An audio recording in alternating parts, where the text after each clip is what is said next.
they just say things for the sake of it, of like being rude. Yeah, there's just got nothing better to do. But like, you know, there's that you one brushing instance. your teeth and they're like, she does that fucking wrong, doesn't she? Oh yeah, like anything for clout. And I'm like, I'm literally just brushing my teeth, but cool.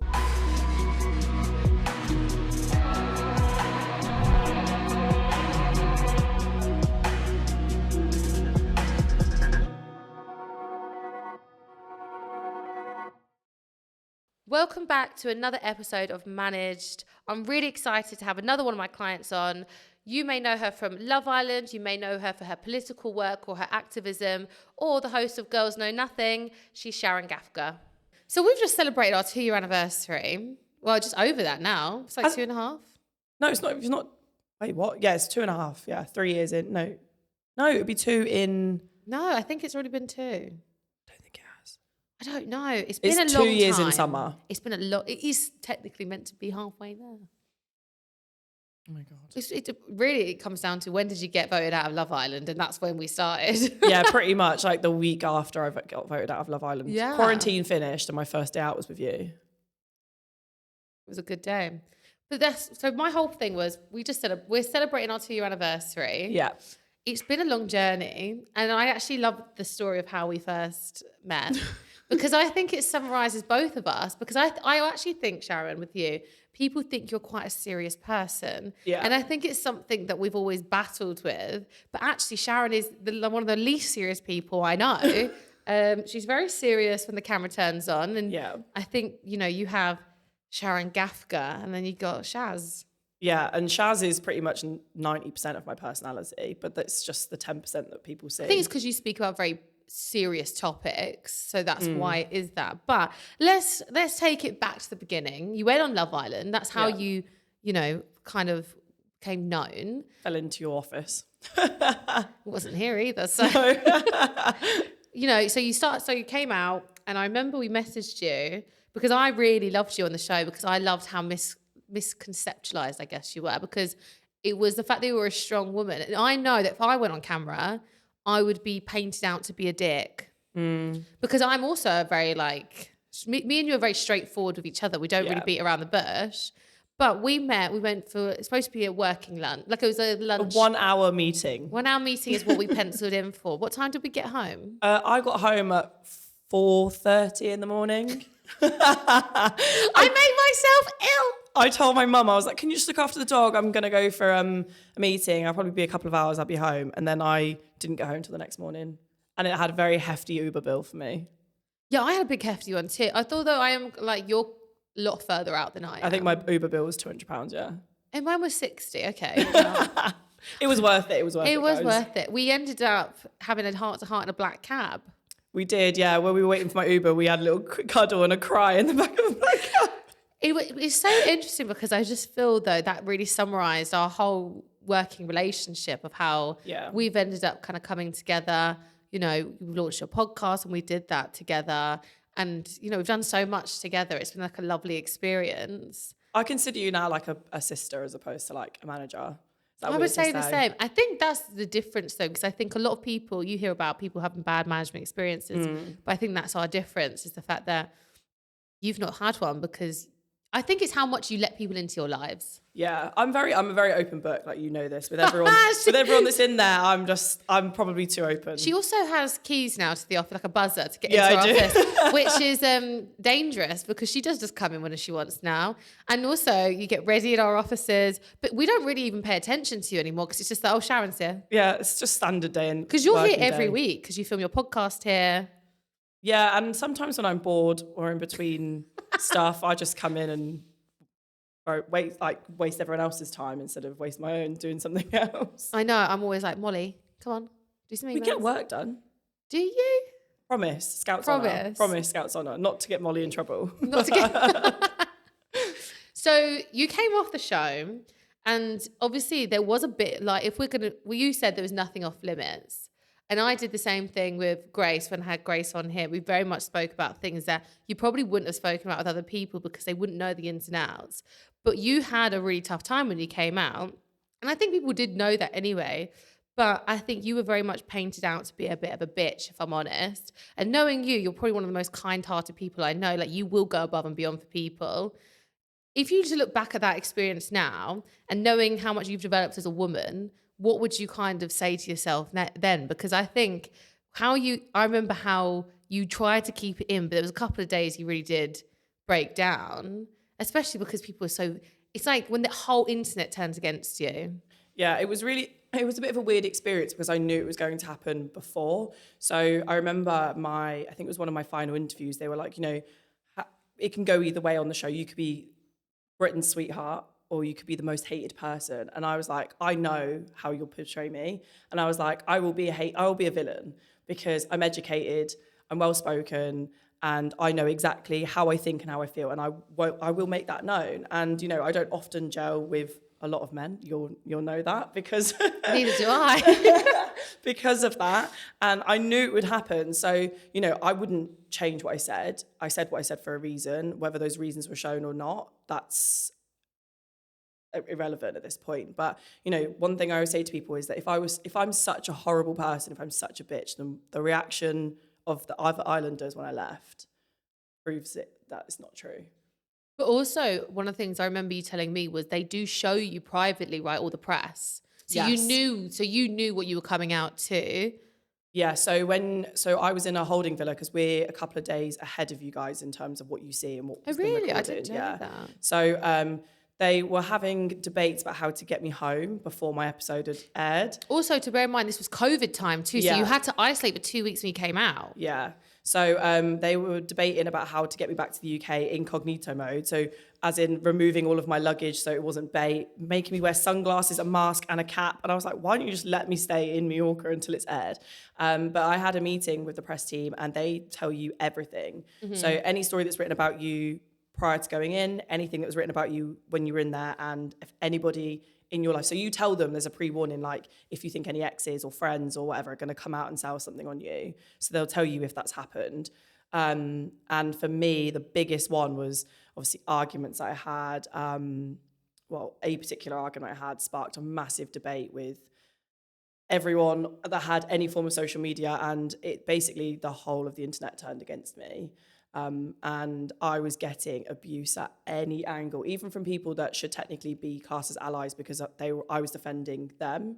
Mm-hmm. It was pretty heavy going, and I consider myself a very thick-skinned person. Like I don't really care what people think about me because I know what I think about myself. But that was the hardest period in my life, and the 5-day quarantine period when I returned to the UK. There was, because of COVID, we had to stay for 5 days, made sure I had someone come to my house to swab me, make sure that I wasn't COVID positive. And that 5 days, because I live on my own, so I spent the entire 5 days looking at my name. I remember your brother used to come and visit you at the end of the drive and just wave at you. Yeah, and drop off my food shop and stuff like that, which was, he hated me for that. But you're just staring at your press, aren't you? It's like horrible. And reading every single comment that was coming in, every message that came in, and I put myself into a really deep, dark hole of all of the things that I knew weren't true about me, but everybody had thought about me. And it's like, how do I get myself out of this so people know that this isn't actually the person I am?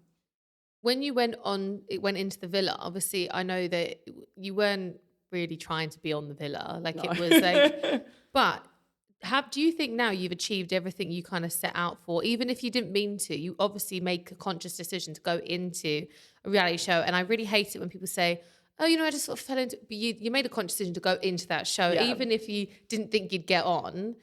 Did you kind of always think, right, okay, I'm going to come out and this is how I want to do this? Or do you think you've sort of fallen into it a little bit based on your moral compass, the things you've always stood for, and the fact that you, like you said, you are educated and, you're incredibly intelligent, and you had a great job before, so you didn't really need to go on the show. You never needed the money. It was never about that for you.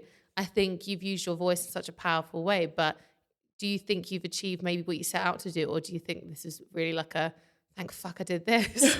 Yeah, I think for, people that don't know, it was a conscious decision for me to apply. I'd never been actually a massive fan of the show. I'd never really watched much of it. And it was my friends that made me do it. And they thought it'd be, and my ex-colleagues, they thought it'd be really funny. So when I got it, I was like, right, I have to have a sit down and genuinely think, is this something that I can risk my career for? And I just thought, you know what, like, you're only young once. So I did. And I actually had no expectations when I was going in, what I was going to come out with and what I was going to come out for. And I think I've said this to you, like, on multiple occasions. If we'd never met, I would have walked straight back into my office, sat back down at my desk and carried on life as Because you usual. had a lot of meetings. I think I did, didn't yeah. one offer you Coachella tickets to sign? Yeah, literally. Loads of people offered me the most random things. And I think this is I probably... offered nothing except my company. And a good bottle of wine. I think at one point you actually turned around to me and said, unless you can drink this shot of tequila and eat this oyster, you can't sign with us. That doesn't sound like something I'd say. And I'd never eaten an oyster in my life before that moment. Stories coming out about me since I started. I think I just am who I am, aren't I? Like, it is. You either love it about me, or you hate it about me. No, I did love it. And I think that I had loads of meetings with people and I knew what I wanted to get out of this. Like, this was I said to my parents, because my parents are very traditional, Eastern European and Asian, like, why did I do this in the first place? And I said that I'm going to give myself a year. And if I can't see something genuine, long-term, and that I'm really in love with, like, I have to want to do this, then I will go back to work in a year. Yeah. And even though what I'm doing now, I fell into it, but consciously. Yeah. Because it's, you know, people always say to me, oh, she'll do anything for camera, anything for airtime, anything to be on TV, on the news. Do you think I want to sit there and talk about the stuff that's happened to me every single year that I've been alive? Not really. But I know that it's part of who I am. And I've been doing this as soon as I could walk and talk, essentially. So now, in hindsight, I'm grateful. But I think the first couple of weeks when I left, I was like, what the hell did I do this for? I genuinely hated myself for doing it. So it's so weird because I remember when we first met, you were one of the scariest people to took on because you had very big goals. Yeah. Not in terms of scary as a personality. In terms of the goals you had, it was like you always said you wanted to end up as like an MP. Yeah. And I thought, fucking hell, I know nothing about the government. And I was like, I can help you with the skill sets I've got, but you know, there is a risk that this might not work, you know. And I think for your strategy of how we've always strategized with you quite heavily in terms of PR and the brands you associate yourself with. And, you know, I don't think everyone could get away with some of the things you've done because you are such now a voice for women. And it kind of leads me on. I don't really need this, actually. I'm just going to get rid of it. She knows that much about me. She doesn't need notes. You know, it's quite scary. I don't need... No, do you know why? Because I just know where this is going to lead to, which is kind of all the things I write down anyway. Because now you have led yourself into being this voice of women. And I guess one of the things I was going to speak to you about, because I think it's something that we never really put out there, was how some of your fellow islanders at the time, when you were speaking about being spiked and standing up for women and those legislations that you worked incredibly hard to change. We went to Parliament, me and you together. Yeah, I went to Parliament. I sat next to Sharon as she spoke and I was like, yeah, I agree. I just remember seeing in the corner of my eye one of the MPs in the meeting going, can you move so you can take a photo? I know, they made me hold the camera. That's why I was a camera woman. But that's literally my life, isn't it? Because it's always like, can you hold the bags, can you take the picture? Which I don't mind, actually. But there was people who felt that you had said that for publicity rather than the actual reasons. Because I remember the conversations before we ever went out with that story, because I think it was coming up in Parliament. That was the whole reason that you brought it out. Yeah. And you did do like hundreds of testimonies. You know, you did a lot of work for that. So I think it was very belittling when someone literally said, you've done it for fame. Yeah. So how did that make you feel at the time? Because actually I wanted you to speak about it because I wanted to really back the fact that actually there was a very conscious decision with a game plan behind of how can you help other people. Yeah. And the stories you got, they were hard to read. I got a few through your inbox and I remember sitting in the bath like, oh God, it's too much. Yeah, they were very heavy. I think, do you know what? It's not surprising that the islanders that were very against or had the most to say about what I do were men. They're men that are no longer in my life, men that I no longer have contact with for that very reason. But, you know, we went out for dinner and I told them, like, this is what I want to do. This is like my dream, my goals. And they laughed in my face and they said that you'll never do it. It's not possible. You know, you should just stick to what islanders do and be a pretty face on Instagram and all that stuff. And I remember leaving very upset. Like, I actually cried.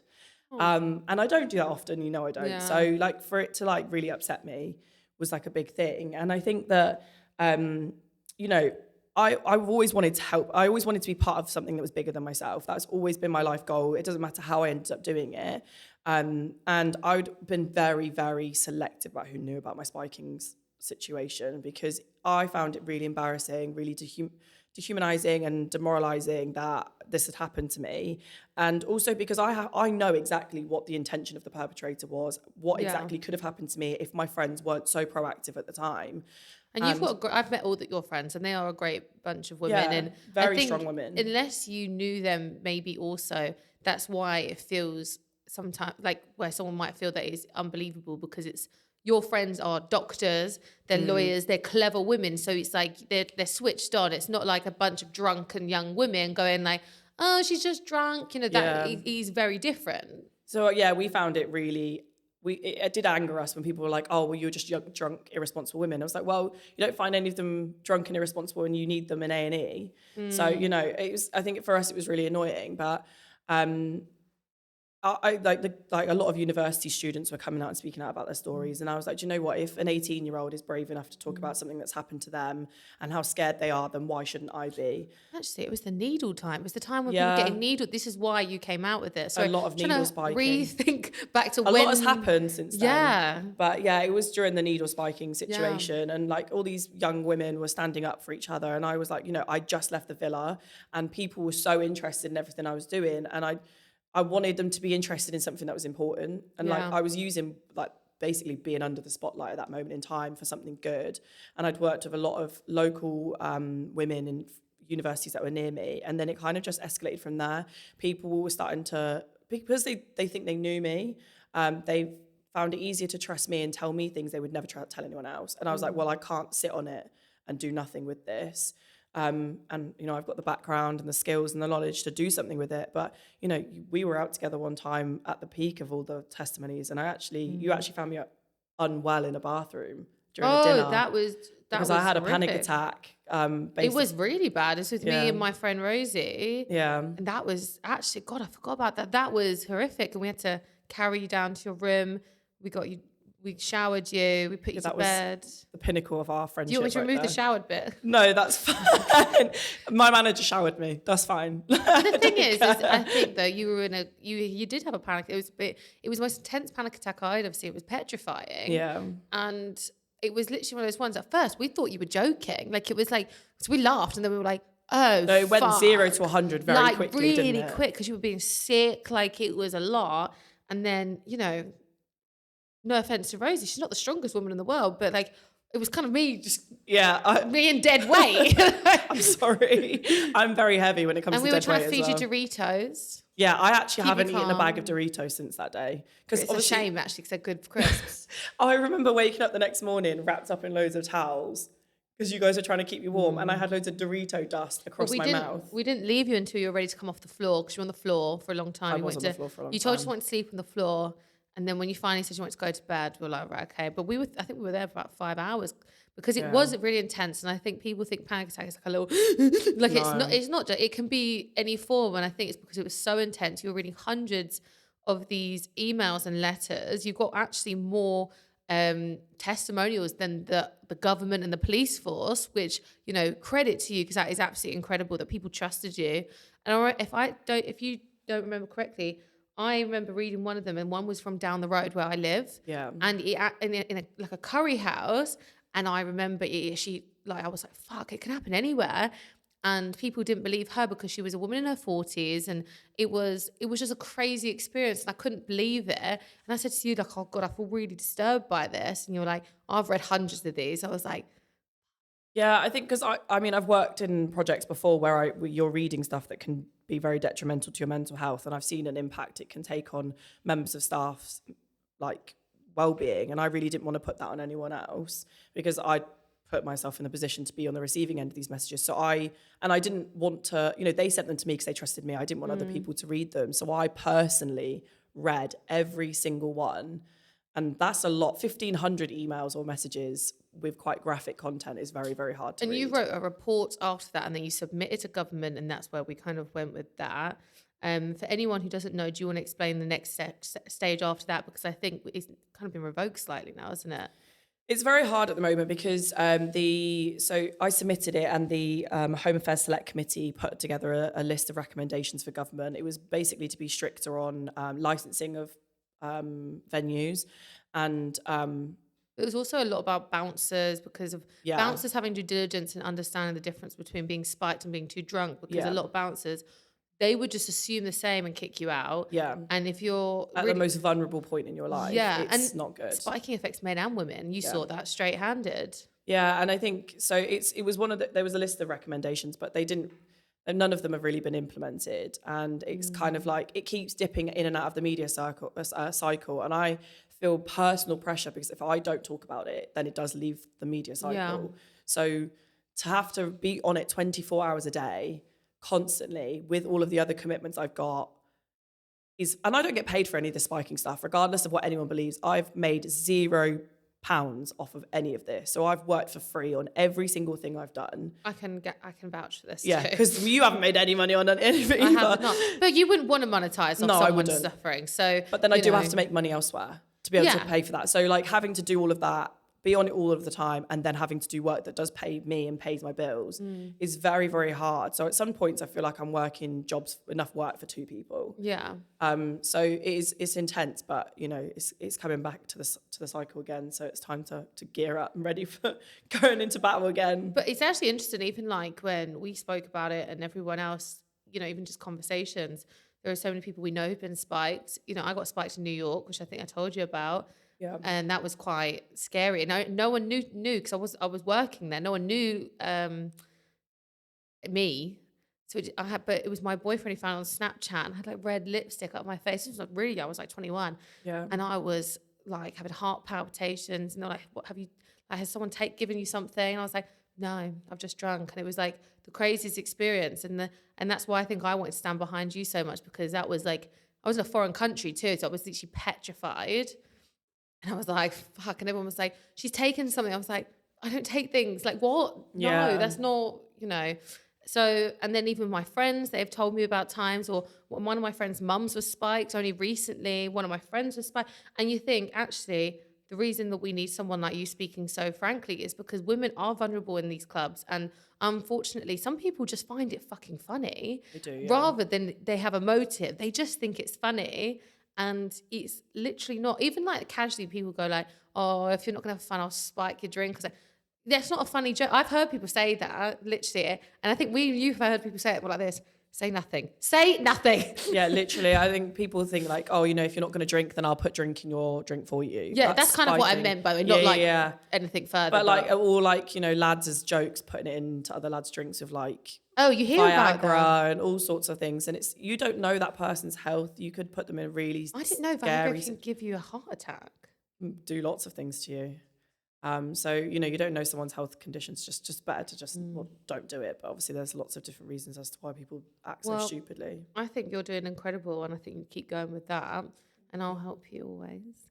But moving on to the next thing I want to talk about is, I think you are one of the only islanders I know who have managed to kind of shake off the Love Island name. Although we have spoken about it, it's more because I want to talk about your journey, especially since you've been signed with me, and I believe that you are the definition of what we especially stand for at HLD, which is personal branding, and how hard we've worked together on your personal branding, and also how hard that is for you to stick to that and not get sucked in by the media of where the narrative is taking you at any one point. You've had to really stick to it. I've people say to us all the time, "Sharon's doing so well," and I'm like, "But she works so hard. If we say wake up at 3 a.m. because you've got I'm done. a call, a TV appearance at 5 a.m., she will wake up at 3. None of us are awake to wake her up. Like, no. We can't be, there's no way you're catching me up at 3 a.m. We'll tune in at 7, but maybe watch it on the replay an hour later, but no. No, I do try and watch it. It's sometimes when we're on the way in, but yeah. Otherwise it's the replay, or the YouTube. That's all right, I don't blame you. But in terms of how personal branding's really changed your narrative, how do you think you'd be here without such a hard, like intense sort of personal branding that we've given you, but also you did have to take a pay cut during that time because you can't then accept the boohoos or the fast fashion deals because we're aiming somewhere else. Yeah, we turned down a lot A of lot. money. It was like at the pinnacle when you were at your height as well, where you could have made such a shit ton of money, to be quite frank. Yeah. And it was like, it just doesn't align with where we're heading. And it was very much, you had us, your PR, and you all together going, it just doesn't align. It's the long-term stuff, isn't it? I think people have this weird thing about Islanders that as soon as you leave, you are instantly rich. Yeah, you can make a shit ton of money. That is possible. I You could can have made also a fuck shit it ton. all up and spend it all too. Yeah, there We've is seen that. people do that too. Yeah, I've seen a lot of people do that. Like, there has been times where sometimes when I get up at 3 a.m. and it's pitch black outside and pissing it down, and I have to get ready, face, hair, in a car on the way to whatever I'm doing, I'm like, could have just taken that money. But then I wouldn't be happy. I would be lying to myself if I'd be happy doing that. And I'm in this for the long run. You know, people, and it doesn't matter how many followers you've got, very few people last a long time if you do stuff like that.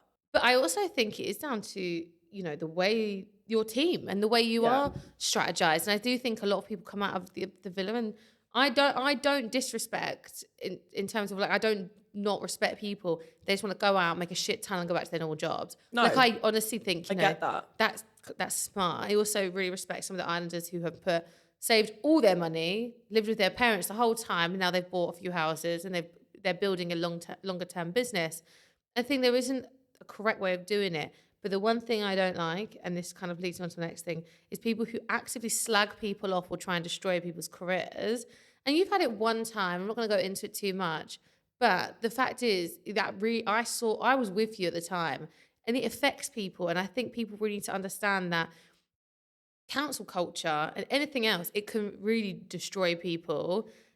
To have the whole internet turn against you, it's kind of like, has no one ever had it when you went to school and someone's made up something you've said and the whole school hates you? It feels like that, but you're on the street and people are giving you dirty looks. Yeah, I think for me, I'm one of those people, because of what I do, I openly accept that I'm going to get a high level of criticism. I can take criticism. If you've got something genuine to say that you think will improve anything, say it. Can I say though, Sharon, you are the funniest person. If someone just says something ridiculous, like you go like, oh, your makeup looks shit. She's like, oh, good one, Steve, you fucking bellend.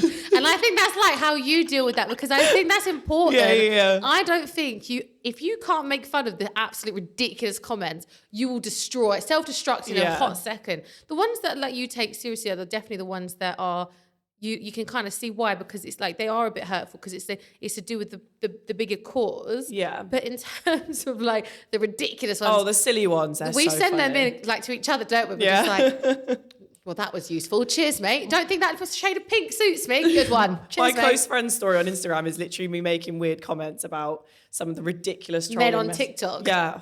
Gross. But like, it's not all men before they come for me as well, but no, it's just literally just like the friends. ones that are really like, they just say things for the sake of it, of like being rude. Yeah, there's just got nothing better to do. But like, you know, there's that you one brushing instance. your teeth and they're like, she does that fucking wrong, doesn't she? Oh yeah, like anything for clout. I'm like, I'm literally just brushing my teeth, but cool. Like there was one particular instance where like when you go for like character and it's like you're full on defamation and it's so not who I am, and everyone jumps on that bandwagon. There was no substantial evidence of this apparent thing that I said, but everyone was like, no, she must have done it. And I think it's because you are a strong woman. It is so, and you do speak your mind. It's so easy. It's kind of like if you're the loudest in the room, you must have fucking spoke someone's shit, or you must have done this. It's, you're almost punished for being a strong woman. And I think this is why we ended up together, because we're both strong women. It's so easy to criticize both of us. Yeah. Because we are, you're not as loud as me for sure. Like I'm loud. I don't know. You have a couple of glasses of Prosecco. Fucking hell, get her drunk and she's loud. And she dances. Yeah, I'm wild one, but we do not hold back on the things that we feel passionate about. No. And I think in that instance, like, people don't realize what they say actually does. Like that one particular situation, I didn't even eat for a week. Like I took it really personally. Yeah, you did. And you could see it in pictures as well. Like I looked daunted. Ill. Yeah. I remember like I came out of boxing and it was literally, I had about 15 missed calls from you. I thought, fucking hell, Sharon, what's going on? Someone died. And she was like, Might as well add. She was like, it's all gone wrong. I was like, it's not, it's fine. Well, because I thought my career was over, didn't I, really? You did say that. And I was like, right, if this is the thing that destroys your career, that actually is a full-on blown lie, then fuck me, you know. You're in for a treat of a career, you know. I think, you know, this experience that people in your position go through is so unique. There's a reason why not everyone's in this experience and not many people last throughout. So I think it's a testament to you and how you hold yourself, because not every day is easy. It's the same way with in my job.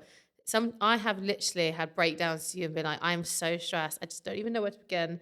And even when my personal life hits me, you know, at the beginning of the year, Sharon was a real rock to me. And, you know, you've had your personal, you know, you need those people around you, but also sometimes you can't go to your normal friends because no one knows what it's like to be in it unless you're in it. Yeah, I think, you know, if anyone's ever like listening and watching or whatever, and they think about this lifestyle, you have to be like the people that manage you, like around you, you have to trust them 100%. There is not a single ounce of my body, my life, my texts, my emails that you have not seen. So, you know, all your texts. I'd love to see them actually if you're know. offering them up after this. So going for lunch, so you know, she's openly said it now. Yeah. I think I should see them. Maybe. I'd like to see her dating profile. That's what I want to see. You see most of the bad ones, to be fair. No, they're funny. They are funny. They're funny. I'm very much a shoot you down kind of person. This is why when we first got with, sorry, what I was with. When I first started managing Sharon, she worked with her a Tinder campaign and she was blocked on Tinder. And every time they unblocked her, she got blocked again. And it made life very difficult. And I was like, I'm so sorry. She's actually been blocked again. If we could just People thought I was fake that second time. The first time, a man's ego was very large. So she just took him down a few pegs. And he took it very personally. In a less than polite way. They were like, oh, we didn't know she's been blocked. I was like, yeah. Yeah, that's my bad. I'm surprised you're still... Are you on Tinder? I am allowed back on it now, yes. I am. Congratulations. You've gone a long way. I am banned on Hinge now, so... Sharon, honestly, it's so funny how serious you are on like your topics, because you should really be a dating coach of like things to not do. If I had like a podcast that was very much like the girls' bathroom, I think that you'd get a lot out of me. There'd be a lot of content. Once again, we'd have to re-strategize everything because it's completely off brand. And I think that is something that's really important to highlight, is how important it is to stick to strategy. Even if the big paychecks come rolling through, you have to be strong enough, because, you know, there's always been times where we've sat there and gone, oh, it's a lot of money. And then you go, it's just not there. It's just not, it will set us back 5 steps this way when we need to be this way, you know? Yeah, definitely. I think I think one thing as well that sucks is when your life is in social media and people write about the nice things you have, or like you're seeing people on that fancy holidays and big cars and all that stuff. And I'm not doing that. It's because I know that I'm not there in terms of money, because I'm not accepting these big payday deals. But it's also, the question is, are they happy? And I'm going to ask you this now. Are you happy? I'm happy, yeah. But do you think everyone you've met is? No.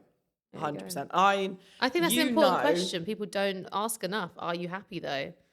Well, you have a Range Rover, you've got a nice house, you've got all these people around you, but are Range you Rover breaks down, that's all I'm going to say. But like, They're very expensive to run petrol wise. You know that you know that I'm very perceptive on body language, on people's like cues. I'm very tactile. And like, you know, even on my podcast, the amount of people that I've had cry that I've never met before, because I'm so like, they find it so easy to talk to me about things.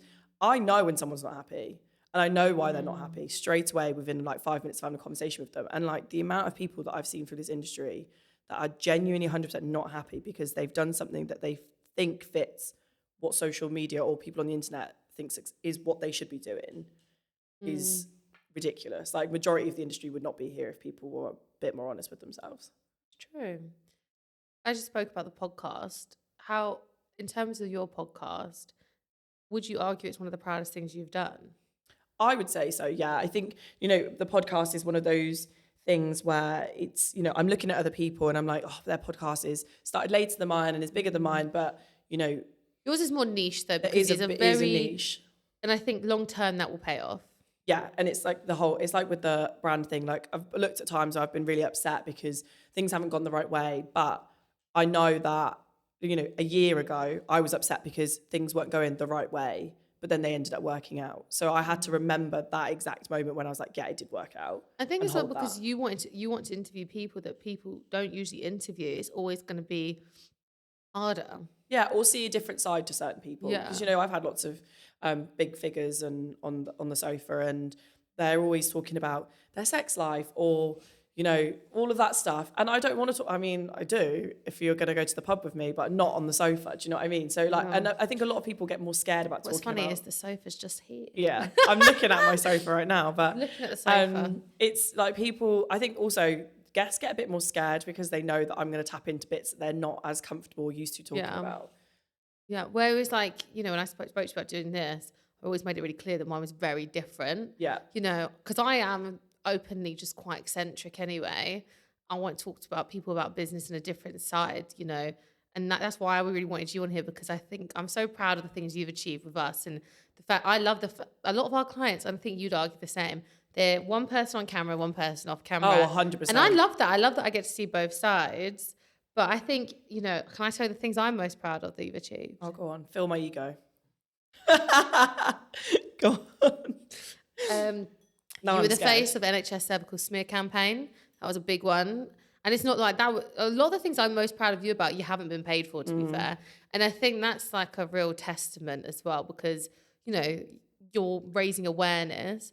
The Superdrug Itty Bitty Titty campaign was amazing. A mouthful, yeah. It is a mouthful, but obviously, because obviously you've been very open about the fact that your mum had cancer. That is like something that we always wanted to aim towards, is you being in touch with the things that were important to you. Launching your podcast with you was fucking incredible, because it was something we'd spoken about for about a year, and we just kept pushing it off because we were like, it's just not the right time, it's not the right time. So when it did launch, it did really well. The first episode absolutely blew. Yeah, it did, to be fair, and it was surprising, and a lot of angry people when it was slightly late.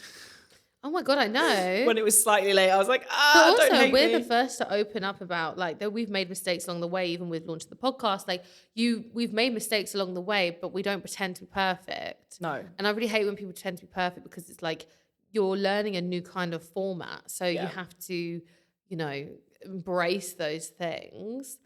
I'm trying to think what else I'm proud. Well, we went to Parliament. The fact that you get mentioned a lot in Parliament for the work you've done, the fact that you stand up for women every day, the fact that you're not known for love anymore. You are literally like, what's the word? An activist. You stand up for, I might get emotional. Oh, totally, because then I'll get emotional. I'm very proud of you. And I think you should be very proud of yourself too, because it's been a tough journey. It's a team effort, you know. I'm just the face. It's a team effort. People I'm actually getting really emotional. Don't get emotional, because I cried at Lewis Capaldi's most recent music video this morning, so I'm already teetering on the edge. I can't watch it, but I love him. So no, if you watch it, you'll cry. I know you will. No, don't, because Christmas adverts make me cry. Should we, like, this year, you know, when I re-signed my contract, last year you almost got hit by a black cab and you had a kid face plant. No, wait, hold on. Do you want to mention that? Yeah. Go on. So I'm going to like kind of start wrapping it up a little bit. Okay. But we are coming to 2 years. Yes. I think we've spoken about, you know, I don't really want to ask you what you have planned, because I want it to be a surprise, because we are working on things behind the scenes. Yeah. But we are going pageant-wise. We are. We are aiming towards domination of the government MP Shazza. Yeah, I'm waiting for to get my honorary doctorate as well. And sorry, that noise will sound get me horrible in people's heads. Yeah, it will. And to get me on the honours list. I think Dr. Sharon Gaffka OBE sounds really good. It does, doesn't it? It does, yeah. Dr. Gaffka. It sounds like I'll go on a really weird advert now. Yeah, no ideas there. But we are celebrating 2 years, probably in the next like month or two, seeing as I actually thought it already happened. So that's good.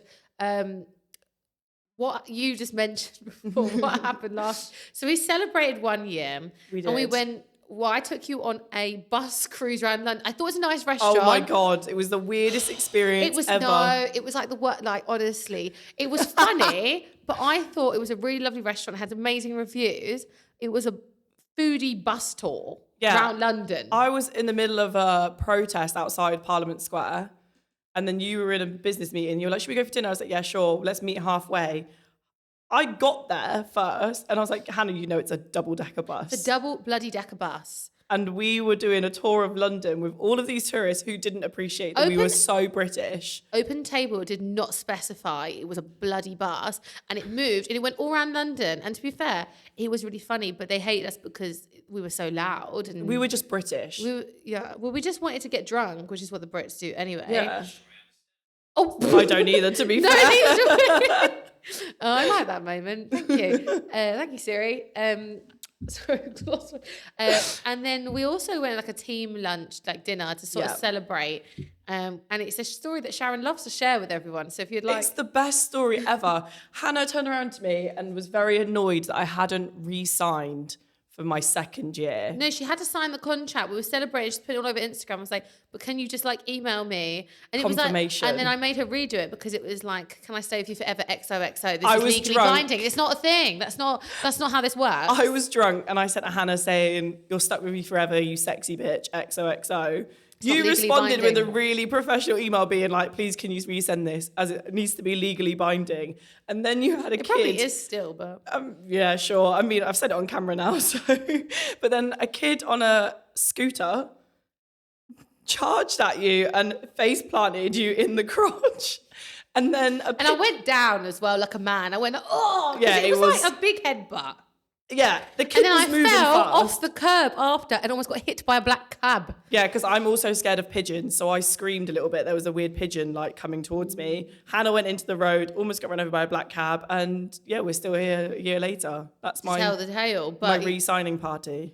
It was. I don't know if anything will beat that. No, we'll have to do it bigger and better this year. It's a challenge. We can get a human to headbutt me in the crotch. I'm not really sure. Any takers? To be fair, if you put this out, don't say any. There will be a takers. lot of people that be interested. There's only one man for me.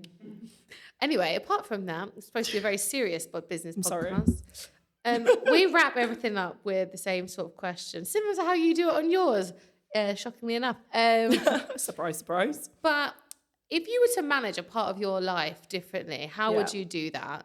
Because this industry does take its toll on your personal life, your dating life, your professional life, everything. And you can really lose yourself. So is there anything in particular that you would want to manage a little bit differently? Ooh. What could I manage differently? I'm a bit of a control freak, you know this. So I feel like I like to have, because I read my emails before everyone else does, and it really annoys people. That really winds me I'm a up. massive Because she control doesn't freak. even unread them. So then she go, have you seen this? I'm like, nope. Yeah, Because you haven't unread it. I'm a big control freak. So I feel like I manage a lot of things, but I think they're not always effective because this is deep now. I have issues with trusting people to do stuff that I ask them to do. Not you, not HLD. Outside of work. Comes out right at the end. No. Outside of work stuff, I find it very hard to trust. Like if I say to somebody, please can you do this? And they don't, then I know they're not going to do it. So I have to, or like if I just don't trust them. You're a micromanager, naturally. No, I think you're not like without us, but what? Well, you're not like Not it with work. us. But in terms of your life, you micromanage My personal life, things, I'm a massive micromanager. You micromanage your parents, for sure. I know they're going to watch this as well. So they're going to be like, yeah, preach. Rude. Yeah, no. Oh, yeah, I do. That's just a fact. Yeah, maybe less micromanagement in my personal life. I think it would alleviate a lot of stress. Yeah. I'm getting there. It will come with age. Thank you so much for watching this episode of Managed. If you loved watching, please make sure you're following us so you can receive updates on our next episode. I'll see you next week.